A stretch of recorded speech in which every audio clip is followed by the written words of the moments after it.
Pride feeling जो है, pride feeling दोनों तरफ है। ठीक है, ये थोड़ी इसमें थोड़ा सा फर्क है।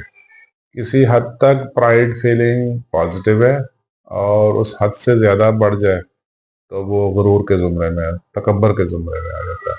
यानी ये प्राइड फीलिंग जो है ये पॉजिटिव भी है और ये नेगेटिव भी है। ठीक है, पॉजिटिव इन द सेंस ये है कि जब तक ये सेल्फ सेटिस्फेक्शन और प्लेयर तक है, ठीक है, यानी मैं ये कर सकता हूँ, ठीक है, ये प्राइड फीलिंग है। ठीक है, इट्स पॉजिटिव। ठीक, लेकिन जब ये सेल्फ सेटिस्फेक्शन और प्लेयर का बैरियर क्रॉस कर जाए, ये थोड़ा एरोगेंस वाली साइड पे आ जाएगी, मैं ही ये कर सकता हूँ, ठीक है, तो ये प्राइड फीलिंग, ये नेगेटिव है। ठीक है, यानी प्राइड फीलिंग एक ऐसी चीज है जो पॉजिटिव भी है नेगेटिव भी है। अप टू सम एक्सटेंट ये पॉजिटिव है, उससे बढ़ जाए तो ये मनफी हो जाती है। ठीक है, ये इसमें थोड़ा सा ना बुनियादी फर्क है।